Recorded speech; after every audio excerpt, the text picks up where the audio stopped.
नमस्कार, न्यूज 24 पर the inside story में आपका स्वागत है। मैं हूं आपके साथ मकसूद खान। इनसाइड स्टोरी में आज बात होगी संसद के विशेष सत्र की। 18 सितंबर से लेकर 22 सितंबर तक यानी कि 5 दिनों के लिए केंद्र सरकार ने संसद का विशेष सत्र बुलाया है। अब ये विशेष सत्र क्यों बुलाया जा रहा है, इसको लेकर तमाम अटकलें और तमाम कयासबाजी का दौर जारी है। इस सब पर बात करने के लिए हमारे साथ वरिष्ठ पत्रकार डॉक्टर संजीव त्रिवेदी मौजूद हैं। डॉक्टर साहब, 18 से लेकर 22 सितंबर तक क्यों, आखिर क्या ये हड़बड़ी है? क्योंकि एक तरफ जहां इंडिया गठबंधन मुंबई में उसका जमावड़ा लग रहा है, शीतकालीन सत्र अभी आपके पास बाकी है, उसके बाद बजट सत्र बाकी है। अचानक से 5 दिनों में ऐसा क्या करेगी सरकार जो कि पिछले इस मॉनसून सत्र में नहीं कर पाई? ये बात तो सही है कि अचानक से ये घोषणा सबको आश्चर्य में डाल गई है, क्योंकि अभी 3 सप्ताह पहले तो मॉनसून सत्र ख़त्म ही हुआ है और मुझे याद है कि बहुत एजेंडा नहीं बच गया था। यानी कि कोई अगर ऐसी बात होती कि कोई बिल रह रहा है जिसे पास करने के लिए तुरंत बुलाना हो तो उस बात फिर भी समझ में आती, लेकिन ऐसा तो कोई बिल था नहीं। अमूमन सभी बिल जो सरकार चाहती थी पास कराना वो पास करा लिए गए थे। कुछ जो बचते हैं जैसे कि वो जो आईपीसी, सीआरपीसी और एविडेंस एक्ट के नाम बदलने हैं तो वो तो स्टैंडिंग कमेटी में गया हुआ है। न्याय संहिता, जी हाँ, न्याय संहिता जो नया नाम बदला जाना है और कानून में जो कुछ तब्दीलियां की गई हैं तो वो अभी उस पर तो विचार हो रहा है।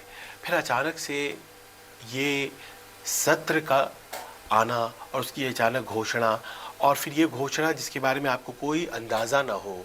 कभी कभी होता है कि कुछ दिन पहले से चर्चा शुरू हो जाती है कि विशेष सत्र बुलाई जा सकती है और विशेष सत्र बुलाई जाती है, मकसूद ऐसा नहीं है, लेकिन उसके पहले कोई एजेंडा होता है, वो पहले चर्चा में आता है और फिर उस एजेंडे को पारित करने के लिए आप एक सत्र बुलाते हैं। लेकिन यहाँ तो वो भी नहीं था। अगर कुछ था तो वो मुंबई में चल रही एक बैठक है, राजनीतिक डेवलपमेंट यही है। अब मुंबई में जो चल रही है बैठक, उसके पहले निशाने पर है दिसंबर में होने वाले चुनाव, विधानसभा के चुनाव, जिनके बाद होते हैं लोकसभा के चुनाव और बीच में शीत सत्र जैसा कि आपने बताया आता है। तो अब क्या ये जो घोषणा है वो वहाँ जमावड़ा जो है विपक्षी दलों का, उनके द्वारा लिए जा रहे संकल्प को ध्यान में रखते हुए है? क्या वो संकल्प क्या इतना चुनौतीपूर्ण होता चला जा रहा है कि उसके लिए विशेष तैयारी कर रही है सरकार? अंदाजा कुछ उस तरफ जाने लगा है।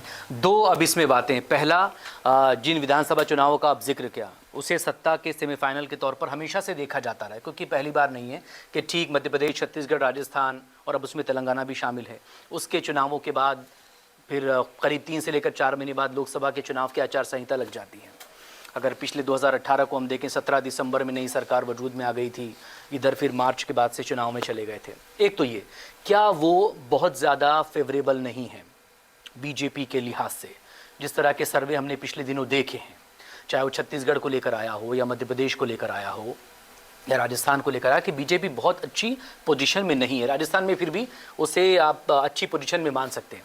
दूसरा, 2 अहम बयान जो कि बिहार के मुख्यमंत्री नीतीश कुमार और पश्चिम बंगाल की मुख्यमंत्री ममता बनर्जी की तरफ से कहे गए हैं कि वक्त से पहले सरकार चुनावों में जा सकती है। क्या हो सकता है? देखिए, रहा सवाल ये कि अगर दिसंबर के इलेक्शन के नतीजे माकूल सरकार के लिए नहीं आते हैं तो क्या उसका असर पड़ेगा लोकसभा चुनाव पर?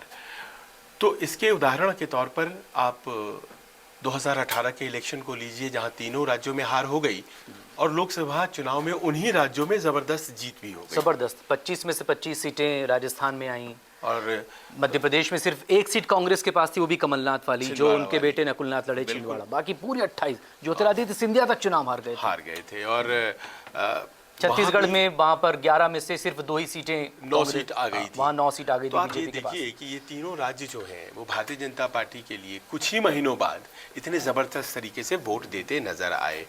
तो इसीलिए ये थियरी बहुत हद तक काम नहीं करती है। लेकिन 2003 का भी उदाहरण सामने है, जहां पर इन तीनों राज्यों में जीत मिलने के बाद 2004 में हार हो गई थी। और 2004 में सरकार अटल जी की चली गई थी। बिल्कुल बिल्कुल। तो दोनों उदाहरण आपके पास हैं। अंतर इस बार सिर्फ ये है मकसूद के 2004 या 2018 के उदाहरण से अलग इस बार एक इंडिया गठबंधन नाम का एक अलायंस सरकार के सामने है, और यह अलायंस कुछ उसी रूप में है जिस रूप में इतिहास में 1977 में या जेपी आंदोलन के बाद का जो 1989 चुनाव था, 1989 में वीपी सिंह के टाइम वाला, कुछ उस तरह से सभी दलों ने अपने आप को एकजुट किया है और कोशिश इस बात की कर रहे हैं कि 1 on 1 फाइट हो जाए। अब ऐसे में अगर मान लीजिए माकूल नतीजे नहीं आते हैं, और उसके अपने वजह हो सकते हैं, 3 राज्यों में माकूल नतीजे, हालांकि अभी कहना बहुत मुश्किल है कि क्या होने जा रहा है, लेकिन अब देखिए पहली बात तो यही सामने आती है कि कांग्रेस के पास 3 चेहरे हैं मजबूत जो लड़ रहे हैं चुनाव। अशोक गहलोत का चेहरा, बघेल का चेहरा और कमलनाथ का चेहरा, और सामने से एक भी चेहरे का, जो पुराने चेहरे उन्हें खारिज कर दिया गया, नए चेहरे नहीं दिए जा रहे हैं, मोदी जी के नाम पे चुनाव लड़ा जा रहा है। तो स्टार्ट में ही ऐसा लग रहा है कि कहीं ना कोई कमी है। दूसरी बात, आपने सर्वेज की बात कही, सर्वेज हालांकि यकीनन बहुत हमेशा सटीक नहीं होते हैं, लेकिन एक आबो हवा यह है कि एक रिस्क फैक्टर बन रहा है। तो ऐसे में कुछ लोगों का ये मानना है कि क्या इलेक्शंस को एडवांस किया जा सकता है, लोकसभा इलेक्शन को एडवांस किया जा सकता है, और क्या उन्हें विधानसभा इलेक्शन के साथ जोड़ दिया जा सकता है। एक जुमला जो हमेशा से यूज होता रहा है और ये राजनीतिक दल यूज करते हैं, इसमें मैं नहीं कहूँगा कि सरकार ही यूज करती है, विपक्ष भी करता है, 1 नेशन 1 इलेक्शन शुरुआत हुई थी। अब 1 नेशन 1 इलेक्शन का ये तात्पर्य नहीं है कि एक ही इलेक्शन होगा पूरे देश में, कि भाई एक साल में आप एक मौके पर इलेक्शन कराया करें। उसका अर्थ ये हो, क्योंकि ये संभव नहीं है कि आप पूरे 5 साल में एक ही इलेक्शन कराएं, हर राज्य का अपना अलग अलग इलेक्शन होता है। लेकिन अगर 5 राज्यों के चुनाव सामने हैं तो फिर लोकसभा के चुनाव अलग से कराने का क्या मतलब है। ये लॉजिक दे करके बहुत से लोगों का ये मानना है कि क्यों ना एक इलेक्शन हो जाए, दिसंबर का इलेक्शन, और दिसंबर में ही एडवांस कर लिया जाए 3-4 महीने लोकसभा इलेक्शन को और लाया जाए। इससे राजनीतिक फायदा भारतीय जनता पार्टी को भी हो सकता है, क्योंकि इसके नतीजे उसको प्रभावित नहीं करेंगे। जो आप कह रहे थे क्या ऐसा हो सकता है, एक तो ये फायदा होता है, और दूसरी बात ये है कि जब प्रधानमंत्री मोदी का चेहरा सामने आता है कि भाई आपको इनको वोट देना है या नहीं देना है, तो फिर वो फिजा अलग हो जाती है। जैसा कि आपने बताया 2018 में बाद में सभी राज्यों ने उन्हें ही वोट दिया 3 महीने बाद के इलेक्शंस में, तो ऐसा लगता है कि राज्य में अलग, केंद्र में अलग वोट करने का एक पैटर्न डेवलप किया है और जनता ने, और उस पैटर्न को अगर आपको थोड़ा सा ब्लर करना है तो प्रधानमंत्री मोदी खुद आगे आ जाए और फिर राज्यों में माकूल नतीजे आ सकते हैं, इस बात की संभावना है। अब इसको करने के लिए संभव है कि ये जो विशेष सत्र है, कुछ लोग कहते हैं और ये यकीनन ज़रूरी नहीं है कि आखिरी सत्र हो इस लोकसभा का, जब 17वीं लोकसभा चल रही है और इसके बाद चुनाव में जाए। हालांकि ये प्योरली अभी तक कयासों के दायरे में है, लेकिन अचानक से इस सत्र का बुला लिया जाना दरअसल इस और लोगों को कयास सोचने उसकी को तरफ जा रहे हैं। मजबूर कर रहा है। शीतकालीन सत्र आपके पास बाकी हैं, आपके पास बजट सत्र बाकी, चूंकि उसमें आपको अनुपूरक बजट लाना होता है क्योंकि आप चुनाव में उस वक्त जा रहे होते हैं। 1 नेशन 1 इलेक्शन, एक देश एक चुनाव को लेकर थोड़ा सा मुझे ये बताइए, दर्शकों को भी बताइए कि साल में एक बार चुनाव हो या 5 साल में, जो 1 नेशन 1 इलेक्शन को लेकर लोग क्या सोचते हैं? तमाम राज्यों के चुनाव एक साथ हो जाएं और उसी में लोकसभा के चुनाव हो जाएं, या फिर अलग अलग राज्यों की जो चुनाव होते हैं, जैसे कि अभी नवंबर दिसंबर के चुनाव अलग होंगे, फिर उसके 4 से लेकर 5 महीनों बाद लोकसभा का चुनाव, अगर उस लोकसभा में भी कुछ राज्यों के विधानसभा के चुनाव होते हैं, तो या वैसे हो कि साल में एक बार चुनाव हो और सबके एक साथ चुनाव हो जाए, चाहे वो 5 राज्य हों या 7 राज्य हों। कैसा इसको हम समझें? एक भावना है कि अभी जो स्थिति है उसमें साल भर आप इलेक्शन मोड में रहते हैं। आप अभी ये इलेक्शन ख़त्म करते हैं, फिर दूसरा इलेक्शन सामने आ जाता है। तो जो फैसले लेने हैं सरकार को, राज्य सरकारों को, केंद्र सरकार को वो आचार संहिता के दायरे में बंधने से लगते हैं। अभी एक इलेक्शन खत्म किया नहीं कि दूसरा इलेक्शन दस्तक देने लगता है। आचार संहिता तो छोड़ दीजिए, उसके पहले भी माहौल बनना शुरू हो जाता है कि भाई ये दाम नहीं बढ़ेंगे, वो दाम नहीं घटेंगे, ऐसा होगा वैसा होगा, क्योंकि सामने चुनाव है। तो आप गवर्नेंस के जो फैसले हैं उस तरह से नहीं ले पाते हैं, क्योंकि कंसीडरेशन वोटों का हो जाता है। हमारे देश में 1967 तक राज्यों के चुनाव और केंद्र के चुनाव एक साथ हुआ करते थे, और 1967 में पहली दफा ऐसा हुआ कि राज्य के चुनाव अलग और केंद्र के चुनाव अलग होने लगे। तो उसमें यह होता था कि आप फैसले थोड़े खुल के ले पाते थे कि भाई अभी सामने कोई चुनाव नहीं है, अगर कोई काढ़ा है तो वो पिला दो, रेवड़ियां बाद में दे देंगे। दोनों का जो आज के संदर्भ में एक अंतर चल रहा है कि भाई रेवड़ियां देते हैं, प्रधानमंत्री कहते हैं नहीं काढ़ा भी पीना जरूरी है, फ्री बीज देते हैं। लोग कहते हैं कि भाई कड़े फैसले कैसे लें, ये तो फ्री बीज वाले ओपोजिशन दे रहे हैं, अंत में सरकार को भी 200 रुपए कम करने पड़े। एग्जैक्टली। तो फिर ये जो है ये दिक्कत है। तो उस संदर्भ में वन नेशन वन इलेक्शन उसका इलाज हो सकता है कि आप एक विंडो बनाएं एक साल में जिसमें इलेक्शन हुआ करेंगे, और वो हर राज्य के इलेक्शन जो है उसके हिसाब से टाइम कर लिए जाएं कि चलिए ये जो 3 महीने का पीरियड होगा इसमें इलेक्शंस होंगे, चाहे कहीं के भी इलेक्शंस हो, इसी काल में हुआ करेंगे। क्या ये जरूरी नहीं है कि आप 5 साल में एक ही बार इलेक्शन कराएं, साल में कब इलेक्शन होगा ये तय करें, लेकिन इसके लिए भी एक बिल लाना पड़ेगा। क्या वो बिल लाया जाएगा इस बार के सेशन में? कयासी भी। क्या ये इतना आसान होगा केंद्र सरकार के लिए, क्योंकि विपक्ष सीधे तौर पर इसे इतनी आसानी से एक्सेप्ट तो करेगा नहीं, क्योंकि जो शुरुआती प्रतिक्रियाएं हम तक पहुंच रही हैं, चूँकि पूरा विपक्ष इस वक्त मुंबई में बैठा हुआ है, इंडिया गठबंधन के जो 26 पार्टियां हैं, सीधा इसको कहेंगे आप संघीय ढांचे पर प्रहार कर रहे हैं। राज्यों के अपने अधिकार हैं, केंद्र के अपने अधिकार हैं, और बहुत से राज्य ऐसे भी हैं जहां पर उनका टेन्योर क्या पूरा हो रहा है नहीं हो रहा है, उसमें आपको एक समय सीमा भी तो होती है। अब देखिए, इस तरह के कानून बनाने का अधिकार केंद्र के पास है, और we are a federal structure with a unitary bias. हमारा फेडरल सिस्टम है, पर बायस जो है उसमें वो केंद्र की तरफ है, ये संविधान में ही लिखा है। तो ये जो कुछ ऐसे प्रावधान हैं जो बताते हैं कि केंद्र आपका ज़्यादा पावरफुल है, तो वन नेशन वन इलेक्शन से जुड़ा कोई कानून बनाने का अधिकार तो केंद्र के पास है, बिल्कुल, नो डाउट। लेकिन ये कानून क्या सचमुच बनने वाला है, या फिर कुछ और ऐसी बात है जिसके लिए ये सेशन बुलाया गया है? क्योंकि यूनिफॉर्म सिविल कोड का भी मसला है, वो भी अभी तक जो 3 एजेंडे हैं भारतीय जनता पार्टी के, उसमें से 2 तो पूरे कर लिए गए, एक रहता है। क्या उसके लिए भी ये बुलाया गया हो? या फिर आजकल आप देख रहे होंगे महिलाओं को लेकर के बहुत ही ज़्यादा कॉन्शियस है सरकार, और कोई भी फैसले को, अब जैसे साइंटिस्ट्स के पास गए इसरो में, तो प्रधानमंत्री महिला साइंटिस्ट को ख़ास तौर पर उन्होंने तवज्जो दिया, और कई फैसले जैसे कि ये सिलेंडर का फैसला भी रक्षाबंधन पर महिलाओं को ध्यान में रख के लिया गया हो। सरकार की कोशिश ये बताने की रही है। तो महिला बिल जो है, वेमेन रिजर्वेशन बिल, जैसे कि सीटें आरक्षित, महिला आरक्षण विधेयक, मतलब आधी आबादी का पूरा वोट आपको कैसे मिल पाए, अब वो कब से लंबित है, और लंबे वक्त में वो आया था उस वक्त, लेकिन वो 2 दशक से ऊपर हो गए, 3 दशक, और तब से लंबित है। उसमें अधिकांश पार्टियां जो भारतीय जनता पार्टी और कांग्रेस से इतर हैं, कांग्रेस भी चाहती है, भारतीय जनता पार्टी भी चाहती है, लेकिन उससे जितनी भी पार्टियां हैं वो कहती हैं कि नहीं, इसमें फिर आप महिला आरक्षण में फिर ओबीसी वर्गों का भी आरक्षण करो, फिर आरक्षण के अंदर आरक्षण wheel with in the wheel करो, तो फिर वो एक लंबा मसला हो जाता है। इस कारण से वो टलता चला आ रहा है कि हमारे समाज की महिलाओं को ज़्यादा स्थान कैसे मिलेगा। तो वो पेंच फंसाने वाली बात अभी तक होती रही है। क्या सरकार ने वो रास्ता ढूंढ लिया है? क्या वो सरकार पास कराना चाहती है? इस विशेष सत्र में कुछ तो विशेष होने वाला है।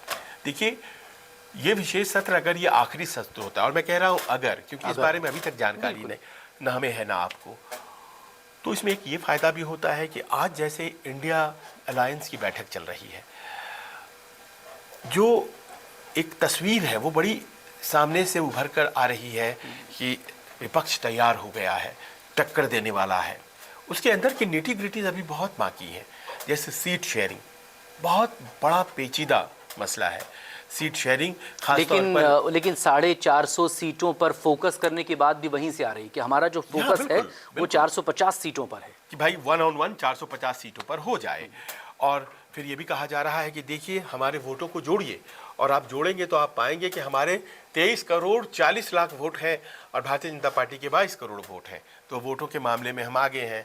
हमारे जो नंबर ऑफ MLAs हैं वो ज़्यादा है, भले उनके सांसद आज की तारीख में एनडीए के लोकसभा में ज़्यादा है, तो हम उनसे बेहतर हैं। अगर मान लीजिए कि ये ऐसे तथ्य हैं जो कि सरकार के दिमाग में चल रहे हैं अभी, और उस कारण से ये फैसला लिया गया है कि जल्दी चुनाव कराए जाए, तो फिर उसमें एक पॉइंट और आता है, और वो ये आता है कि ये जो इंडिया गठबंधन अलायंस है, ये तस्वीरों में जितना अच्छा लग रहा है, जब पेचीदा मसलों पर जाएगा तो तनाव आएगा। और दिल्ली और पंजाब में अरविंद केजरीवाल और कांग्रेस कैसे एक दूसरे के सहयोगी बने, पश्चिम बंगाल में लेफ्ट और टीएमसी कैसे बनेंगे, और लेफ्ट और कांग्रेस अगर पश्चिम बंगाल में एक है तो केरल में एक दूसरे से अलग है, वहाँ कैसे बातचीत हो, कैसे बातचीत हो उत्तर प्रदेश में कैसे बातचीत, सबसे बड़ा सूबा, और वहाँ पर आपस में अभी तक एका नहीं हो पाया है। तो ऐसे प्रश्नों से दो चार होने का जितना ज़्यादा आप समय देंगे विपक्ष के लिए चीज़ें उतनी ज़्यादा बेहतर रहेंगी। तो क्या समय घटाने की भी ये कोशिश हो सकती है? आपके पास चेहरा नहीं है, ज़्यादा वक्त रहेगा तो ज़्यादा आप उसको लेकर, अभी तो ये कमियां है ना, चेहरे पर बात होनी है। अभी तो सेक्रेटेरिएट नहीं बना है, कौन से वो 11 लोग होंगे, ये तमाम कोऑर्डिनेशन कमेटी में रहेंगे, सारी चीज़ें हो जाएंगी। अभी तो प्रवक्ता तय नहीं हुआ है, और ये सब होने वाली हैं आने वाले दिनों में। लेकिन जितना लंबा मौका मिलेगा तैयारी का, उतना ज़्यादा बेहतर नतीजा आएगा इंडिया अलायंस के गठन का। ये अगर एक कल्पना है तो उसको क्या घटाने के लिए किया गया है? विपक्ष की अपनी जो एक्सरसाइज है या उसकी जो कोशिश है वो एक तरफ, लेकिन अगर 18 से 22 से ठीक पहले हम आए तो G20 की समिट होने जा रही है। वो एक बड़ा इवेंट ऑर्गेनाइज करना है देश को। उसके ठीक बाद करीब एक हफ्ते बाद ही, क्योंकि वो 10 तारीख तक सब ये रहेगा, 10 सितंबर तक, और 18 से आपने ये सत्र बुलाया है, तो कुछ तो पीछे चल रहा होगा। क्या सोच होगी? बहुत लोगों का कहना है कि दरअसल जो इंटरनेशनल जमावड़ा होगा वो इंडिया का जमावड़ा क्या होगा। हाँ। वो जो मुंबई में हो रहा है, असली जमावड़ा तो G20 का होने जा रहा है। 3 दिनों तक पूरा 19+1 यानी कि 19 देश और एक यूरोपियन यूनियन उनके हेड्स प्लस 7-9 आगंतुक। उसमें रशिया और संभवतः चीन के प्रीमियर्स नहीं आ रहे हैं, लेकिन उनके रिप्रेजेंटेटिव्स आएंगे, उनके रिप्रेजेंटेटिव्स यहाँ होंगे, और साथ साथ जो बाइडेन होंगे, ऋषि सुनक होंगे, जस्टिन ट्रूडो होंगे, ये ऐसे बड़े बड़े नाम हैं दुनिया के, इमानुएल मैक्रो होंगे।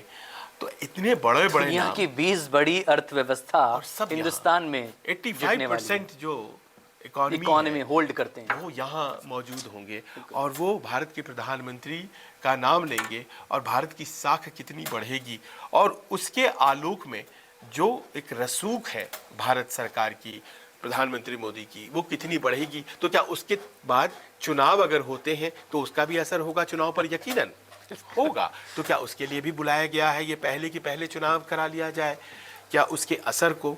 तो ये भी एक बहुत बड़ी बात है जो आपने कही, यकीनन ये भी एक वजह हो सकती है। लोगों को ये लग रहा है, और बहुत से लोगों का कहना है, और शायद यही वजह है कि ममता बनर्जी या उसके पहले नीतीश कुमार, ये दोनों लोग कह चुके हैं, नीतीश कुमार ने फिर कहा है कि चुनाव पहले कराए जा सकते हैं। ये लोग बड़े ही पुराने राजनीतिज्ञ हैं, और इनको समझ बहुत चीजें पहले आ जाती हैं। और नीतीश कुमार को तो कोई समझ ही नहीं पाया है, कभी वो किसके दोस्त होते हैं, कभी वो किसके खिलाफ होते हैं। और देखिए मतलब उनका, हम और आप अगर उनके प्रशंसक हैं या नहीं है, उसके बावजूद वो कुछ ऐसी चीज़ें करते हैं जो समय से पहले, जैसे पसमानदा का आइडिया, ये उन्हीं का आइडिया दिया हुआ, और आज से सालों पहले वो चला न चला इस पर बहस हो सकती है, लेकिन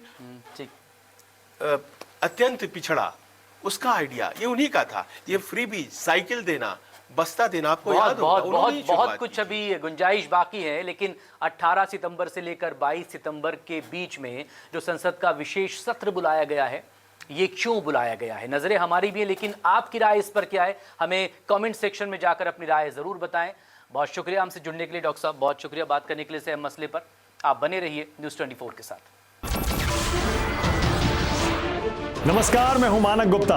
अगर आपको हमारा ये वीडियो पसंद आया हो तो इसे लाइक और शेयर जरूर करें और हाँ, हमें सब्सक्राइब और फॉलो करना ना भूलें ताकि आप देश और दुनिया की कोई खबर मिस ना करें। तो जुड़े रहिए हमारे साथ और देखते रहिए News 24।